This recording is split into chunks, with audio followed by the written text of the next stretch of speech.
Ya se llevan más de 100 días de la invasión de Rusia a Ucrania.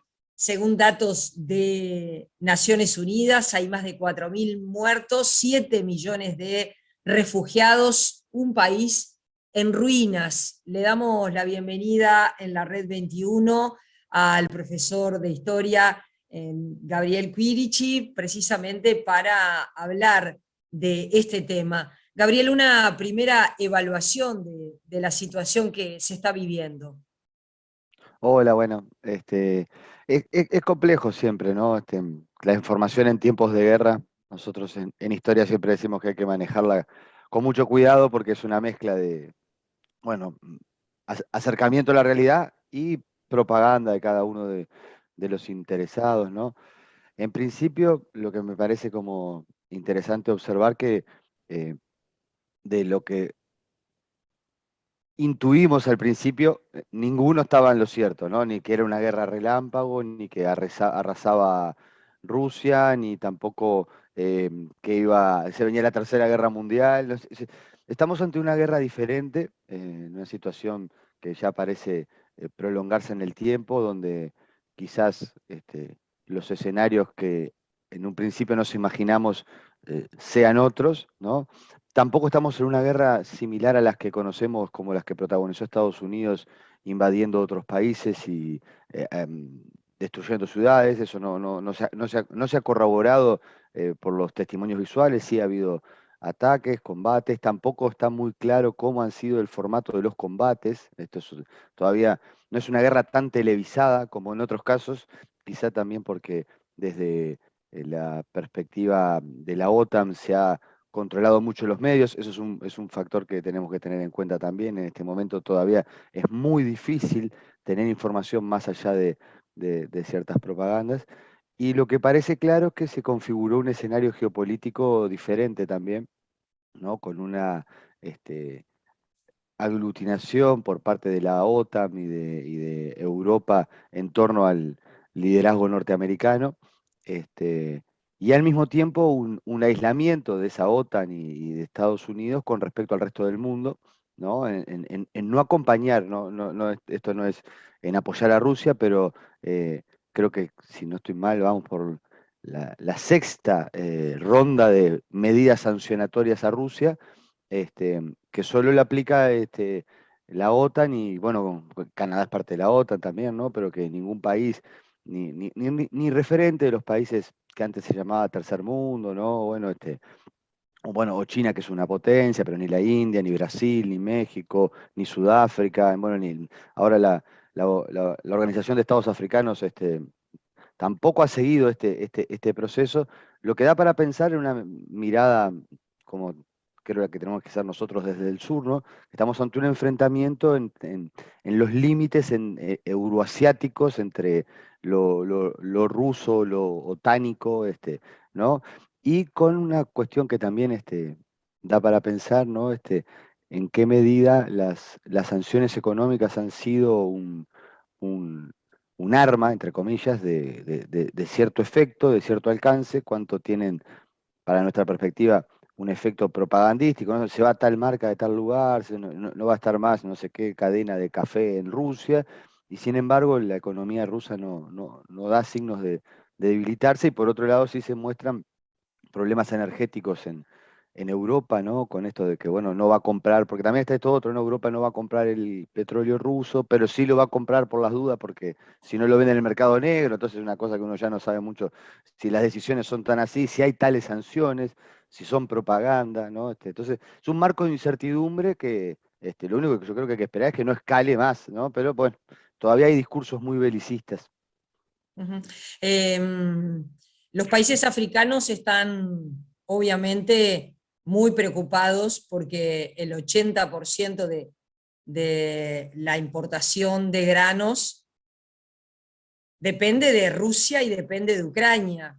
Eso llevó al presidente de la Confederación Africana a reunirse con Putin y expresarle la preocupación de que el no permitir el ingreso de esos granos afecta enormemente la alimentación de los países africanos, y eso es un tema que pone en riesgo precisamente la situación alimentaria nada menos que de África.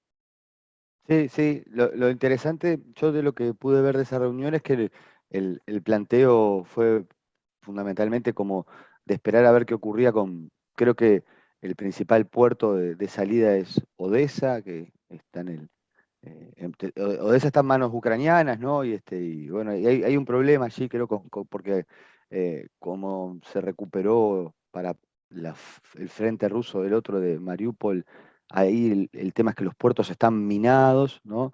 Este, pero bueno, no sé hasta qué punto, o sea, por ahora no tenemos catástrofe alimentaria, es decir, vuelvo a lo mismo, ¿no? Es información, lo que vimos que se reunió el presidente de la Organización de Estados Africanos con el presidente ruso para, supongo que habrán hablado de todo esto, pero no hubo una condena de África, ¿no? Que es lo que a veces se presenta como de los medios de la OTAN, porque ahí tenemos una situación distinta en el escenario global, ¿no? Para pensar.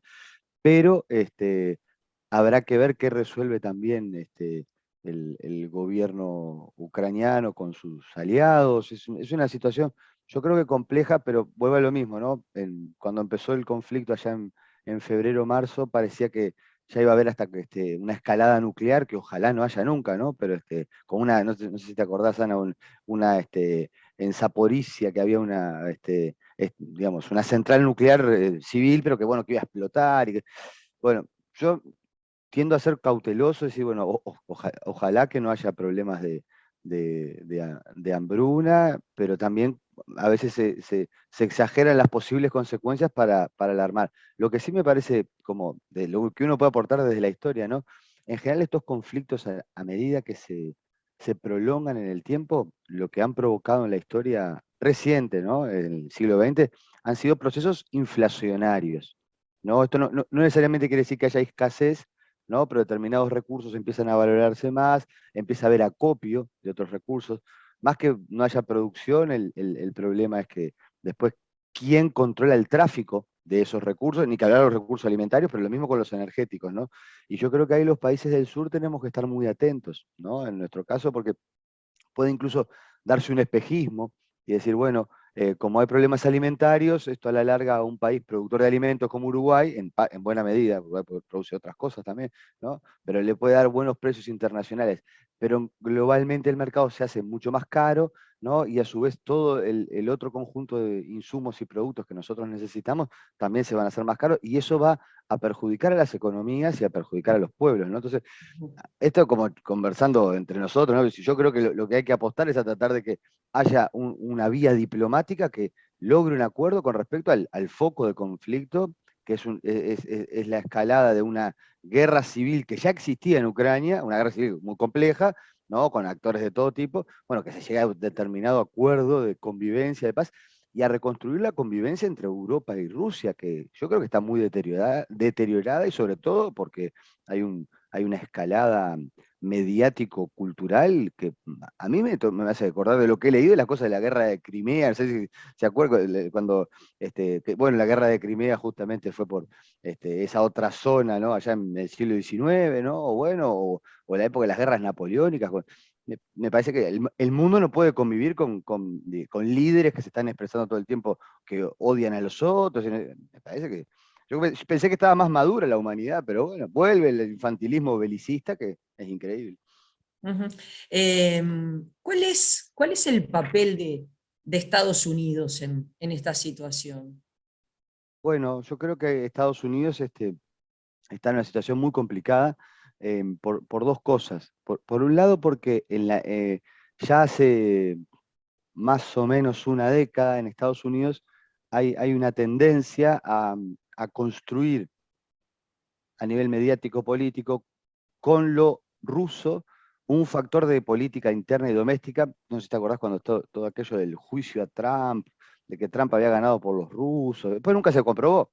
Es decir, pero ocupó páginas, se llegó a sesiones parlamentarias.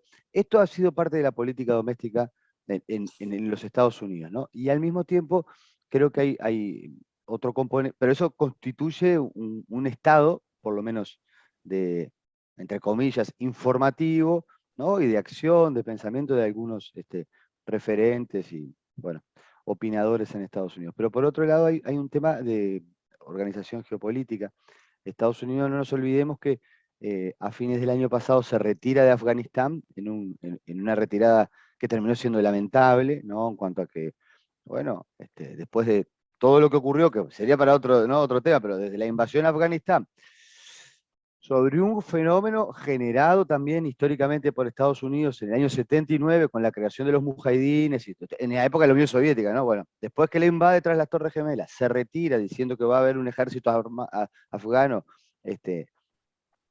armado por Estados Unidos que va a resistir, y al día siguiente están los talibanes en el poder, que una cosa que fue, ¿no? Yo creo que ahí hay todo un tema de correr, ¿no? Digamos, el foco estratégico hacia Eurasia, en donde Estados Unidos tiene aliados más fuertes, y tratar de activar, ¿no? Por lo menos vínculo más estrecho de la OTAN con Estados Unidos, y encontrar en Rusia un rival, ¿no? Y bueno, si uno sigue la cronología, la asunción de Biden tiene este traspié en Afganistán, pero al mismo tiempo la escalada bueno, de agresiones que, o sea, no hay ningún componente diplomático que un presidente llame a otro de asesino, antes que pasara esto, ¿no? Estoy hablando de antes de la guerra, ¿no? El apoyo total a Ucrania, bueno, hay a la Ucrania en manos del Kiev, que es de una parte de los ucranianos. Ucrania es más grande que los que gobiernan Kiev. No, no hay que confundir la sociedad con los gobiernos, porque si no ahí estamos perdidos. Bueno, me parece que la deriva de Biden y su política exterior, que además habían utilizado mucho de decir que Trump estaba con los rusos y no sé qué, ¿no? Ha sido como de agitar el conflicto, de promover las sanciones, ¿no? Y en una cosa muy contradictoria, porque activando una escalada del conflicto, después Estados Unidos dice que no va a participar, pero sigue brindando ayuda militar, sigue brindando, bueno, yo creo que van casi por los 40.000 millones de dólares de soporte. Entonces, esto es una situación, yo creo que decididamente intervencionista, ¿no? Desde uno de los bandos, no está mediando para la paz, ¿no? Esto me parece bastante evidente, y por otro lado está consolidando su hegemonía otanista. Yo creo que va a ser necesario que haya un cambio de política exterior de Estados Unidos si esperamos que haya una negociación y una vía diplomática.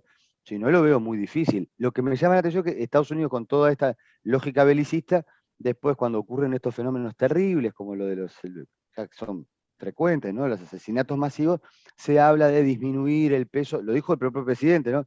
Del lobby, de las armas y todo eso, pero se habla todo el tiempo de seguir haciendo la guerra, de apoyar a los muchachos en la guerra. Es una situación, parece algo bastante como esquizofrénico al final, ¿no? Pero bueno, es una larga historia la de Estados Unidos interviniendo en conflictos, y creo que no ha contribuido a la paz. Em, por otro lado, y en el mismo sentido, Ucrania sigue esperando el armamento de Occidente para continuar el combate.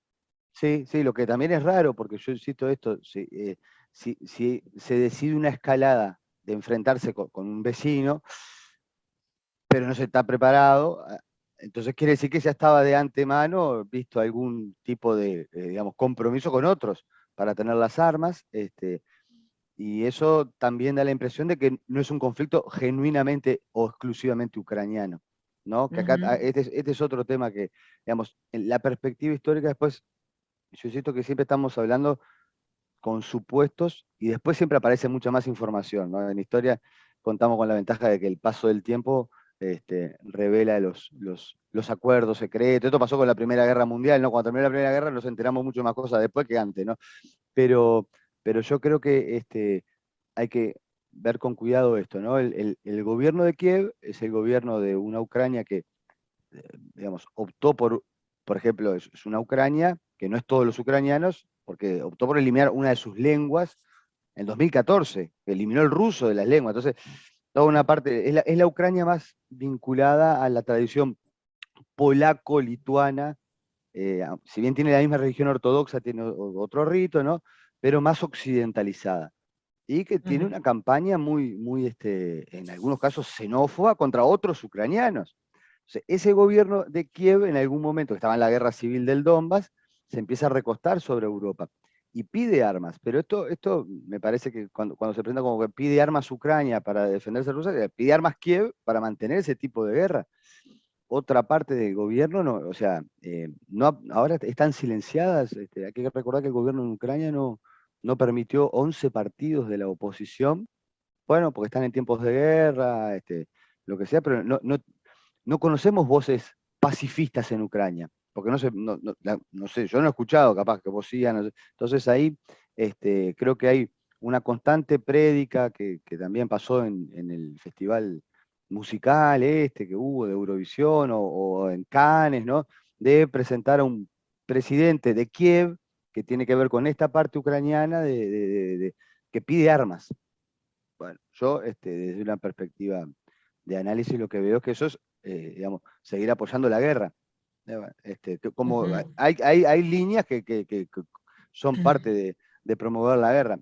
La historia lo que muestra Eh, es que la humanidad se destruye con las guerras, ¿no? Pero bueno, em, en entrevistas realizadas por la televisión española, a 100 días del conflicto que se cumplieron recientemente, este, una periodista española caminaba por las calles de Kiev preguntándole a la gente eh, cómo veía la situación, ¿no?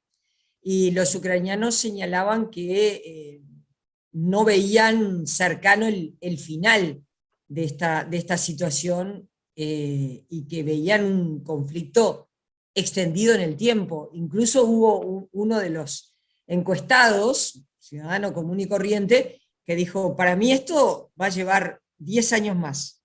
oh, bueno, sí, es que esas percepciones son interesantes, andás a saber cómo están construidas esas, ¿no?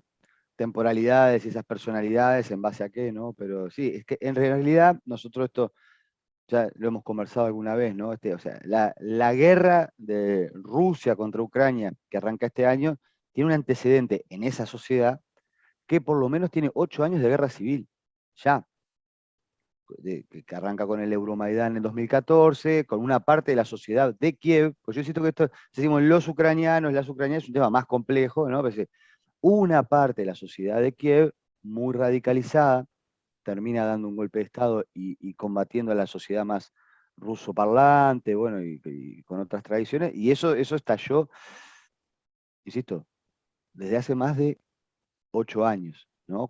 Porque vos hoy traes las cifras de la ONU, ¿no? De los muertos de esta guerra, que ya son casi 5.000, ¿no? Y la guerra civil anterior ya tiene 14.000 muertos. Entonces, yo no sé, no vi la nota que vos comentás, ¿no? Pero imagino que muchas familias de Kiev ya saben de otros parientes que fueron a la guerra civil.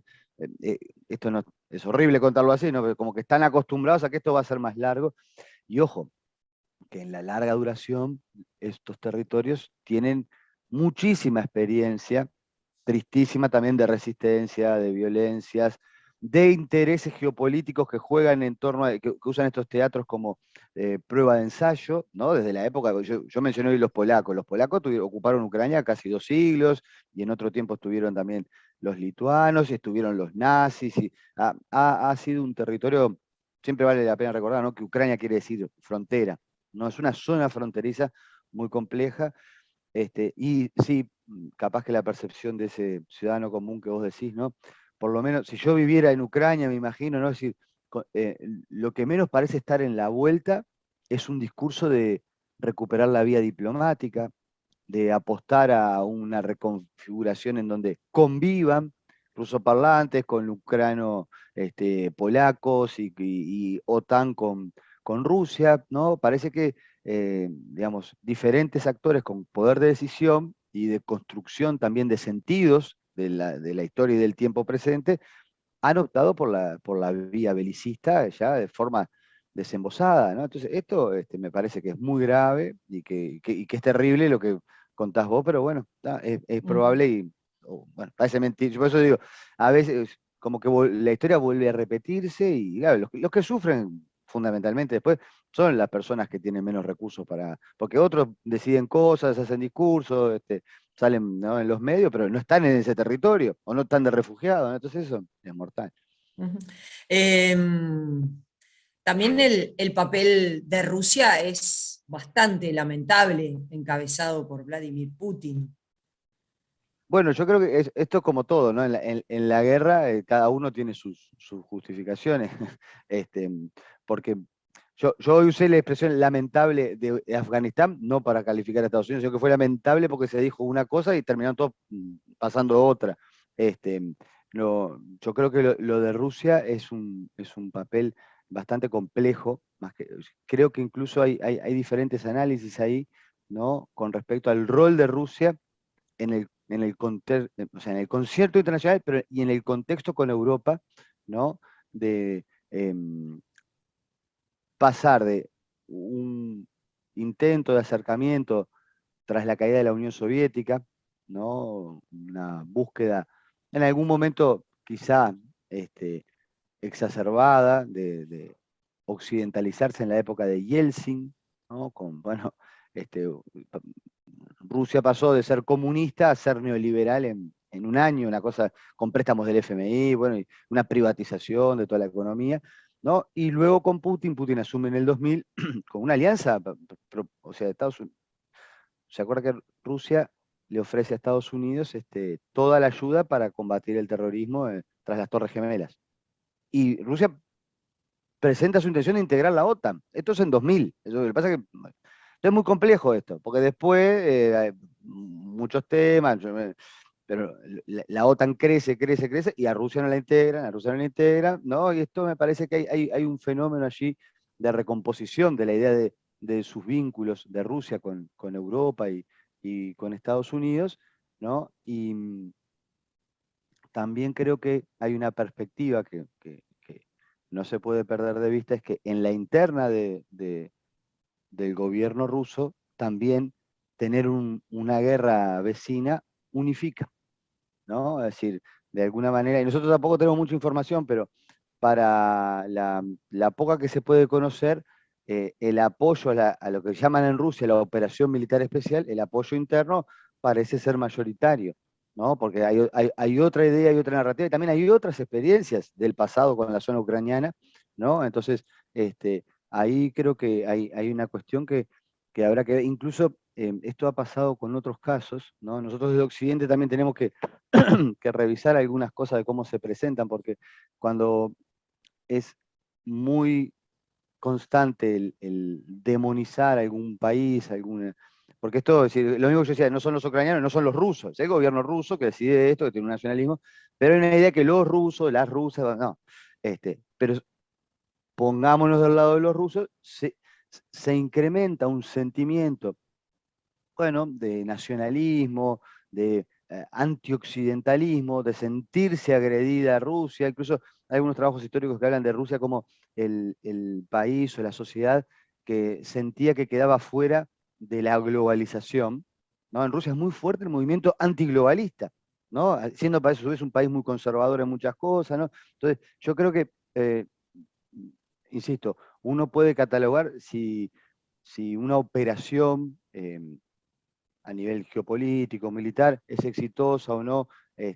Bueno, ahora, después que hay actores en guerra, uno lo que tiene que tratar es de entender cuáles son los objetivos, por qué participa, ¿no? Y acá me parece que yo lo que creo que la señal que quiere dar Rusia es que tiene ciertos límites geopolíticos como Estado, como potencia, Bien. y hay que ver ahí si negocian los otros. Creo que en este sentido hay que esperar un poco. Gracias por la entrevista. Nos vemos.